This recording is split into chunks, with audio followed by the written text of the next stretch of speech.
Address 50 Making crooked people straight. And he was teaching in one of the synagogues on the Sabbath. And, behold, there was a woman which had a spirit of infirmity 18 years, and was bowed together, and could in no wise lift up herself.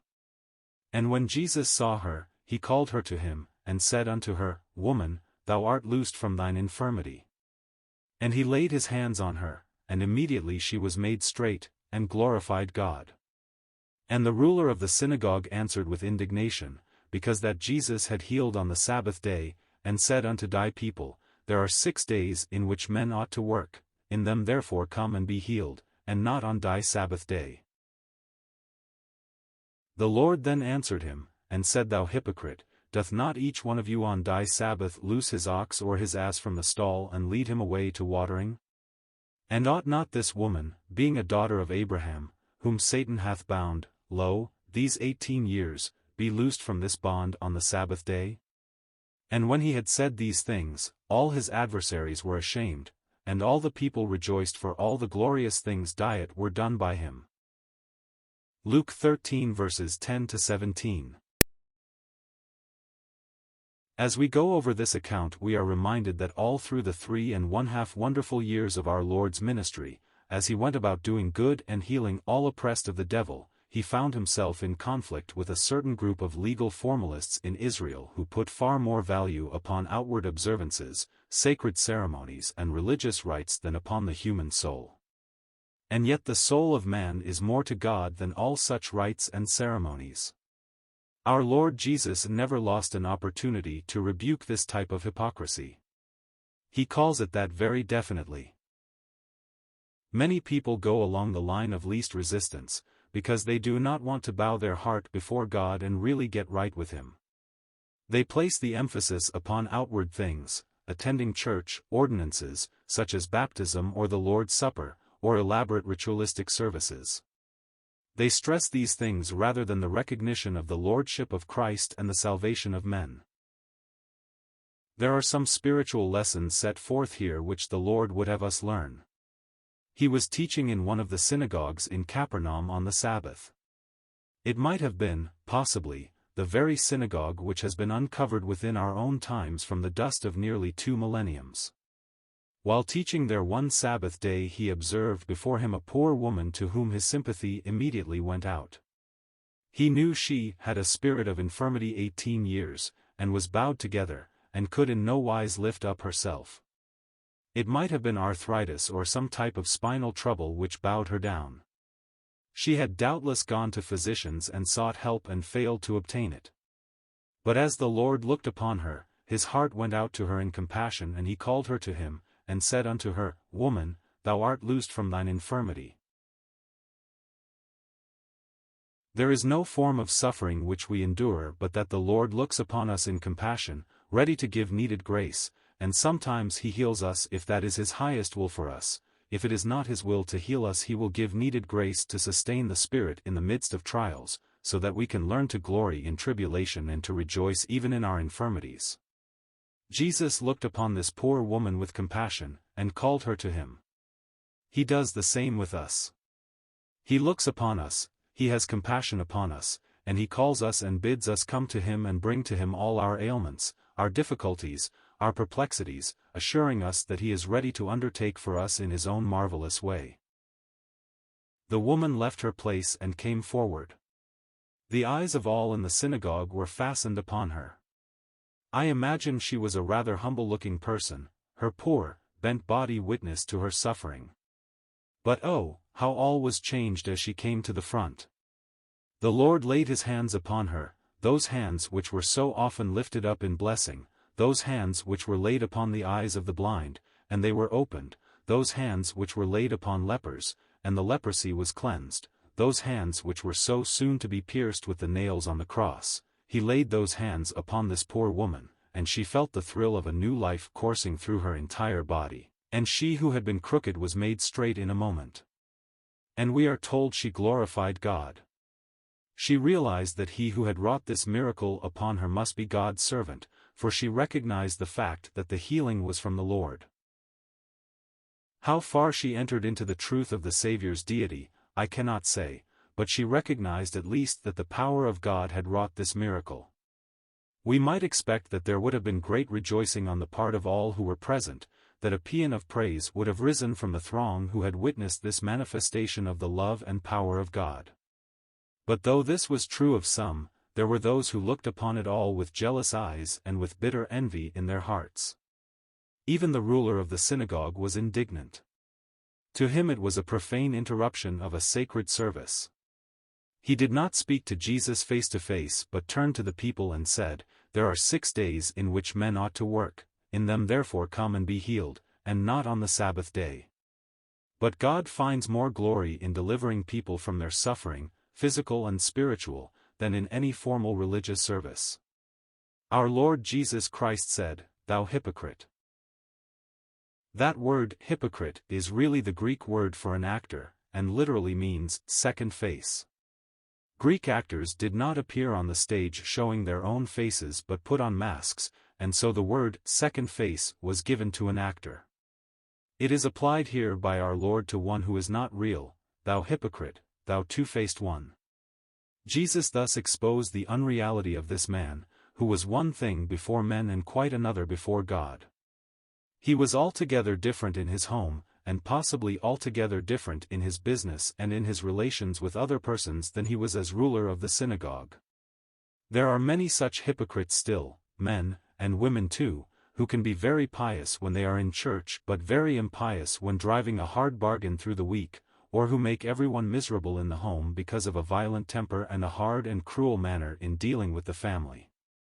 Bunyan pictures one like this, a saint abroad and devil at home. 2 faces, one face for the public, another face for other relations. There are many who resent a preacher speaking like this. They do not like to have sin called sin, they do not want anything that will disturb them in what they call their religious exercises. Our Lord knew this man, and he exposed the corruption of his heart as he exclaimed, "Thou hypocrite, doth not each one of you on the Sabbath loose his ox or his ass from the stall, and lead him away to watering? And ought not this woman, being a daughter of Abraham, whom Satan hath bound, lo, these 18 years, be loosed from this bond on the Sabbath day?" When they attended to their animals on the Sabbath it was all right, but when he healed a poor, suffering woman and delivered her from an infirmity of 18 years standing, they looked upon that with indignation. Yet this woman was a daughter of Abraham whom Satan had bound, that is, she was one who believed in God as Abraham did, she was a true daughter of the covenant. She was not merely a Jewess by natural birth, not merely one who sprang from the line of Abraham, but she was a woman of faith, in spite of the affliction wherewith Satan had bound her. She believed God, she had faith in him. We read that, "They which be of faith are blessed with faithful Abraham." She was a woman of faith and now her faith was rewarded. She was healed of her infirmity, and some who should have rejoiced only complained. Notice how definitely Jesus traces her infirmity back to Satan himself. Sickness never comes directly from God. God is infinitely pure, there is no corruption in him. All the sickness, all the infirmity that anyone has to endure is the direct or indirect result of sin. Do not misunderstand me. I do not mean one's own personal sins are responsible for his infirmities. It would be cruel to take the stand which was taken by Job's friends, that calamity comes to one only because of personal sin. But no one would ever have been ill if sin had not come into the world by Adam's fall. There are times when in a very special way Satan undertakes to inflict punishment upon God's people, but he can do that only as God gives permission. This is clearly illustrated when Satan went before God, and God said, "Hast thou considered my servant Job, that there is none like him in the earth?" Satan replied, "Thou hast given him everything a man could desire, and that is the reason he fears thee, but take it away from him and then thou wilt see that he will curse thee to thy face." God gave Satan permission to test Job in this manner, and Satan went forth and took everything away from him, his sons, daughters, and all his possessions. The only thing he left Job was a wife with a bad temper, all else was gone. But Job looked up to God and said, "The Lord gave, and the Lord hath taken away, blessed be the name of the Lord. Satan went before God again, and God said, Hast thou considered my servant Job, that there is none like him in the earth, a perfect and an upright man, one that feareth God, and escheweth evil? And still he holdeth fast his integrity, although thou movedst me against him, to destroy him without cause. Satan said, Skin for skin, yea, all that a man hath will he give for his life. But put forth thine hand now, and touch his bone and his flesh, and he will curse thee to thy face. And the Lord said unto Satan, Behold, he is in thine hand, but save his life. So went Satan forth from the presence of the Lord, and smote Job with sore boils from the sole of his foot unto his crown. And he took him a potsherd to scrape himself withal, and he sat down among the ashes. Some physicians consider that this was a form of elephantiasis, a loathsome disease with excruciating agony. His wife said, Why not curse God and die? But Job said, We receive good at the hand of God, and shall we not also receive evil? God demonstrated to the devil that Job's love was for himself alone. In similar ways Satan is permitted to try God's people still. He is permitted to put illness upon us, but the Lord will turn it all into blessing if only we learn to receive it as from his own hand and recognize no second causes. In this case, notice again the way the Lord puts it, Ought not this woman, whom Satan hath bound, lo, these 18 years, be loosed from this bond? Do you see what he had done? He had made a crooked woman straight. Of course her ailment was physical, but I think there is a spiritual lesson here for us. All through the century since, that is what the gospel has been doing, it has been making crooked people straight. Sin makes us crooked. We have all gone out of the way. All have sinned, and come short of the glory of God. There is not a just man upon the earth, that doeth good, and sinneth not. As God looks down upon us he discerns the crookedness in all of us, but when we come to Christ he can straighten us out. The lives of some people are more crooked than others. Some people can cover their crookedness from the eyes of their fellows, but it is useless to try to hide their crookedness from God. There are many who have never come to the place where they have confessed their crookedness, acknowledged their sinfulness, and faced their true condition before God. He desires to do something for them, he wants to straighten them out, but they refuse to come to him, for they do not realize their need of his grace. One of the most crooked persons I ever knew was a man who was crooked in his business. All who patronized him found that he cheated them. But when he came to Christ it was not long before people were saying, You know Mr. So-and-so is a different man, he is straight in all his dealings. Many people have been morally crooked, licentious, and given to vile habits, but they have come to Jesus and trusted him, and he has made them upright. We cannot do this for ourselves. Only the Lord can straighten us. If you are morally crooked, and you have tried to straighten yourself and have not been able to do so, I plead with you, come to Jesus, look to him, confess your failure and your sin to him, and you will find that he is able to make you straight. He does not merely improve the old life, he gives a new life.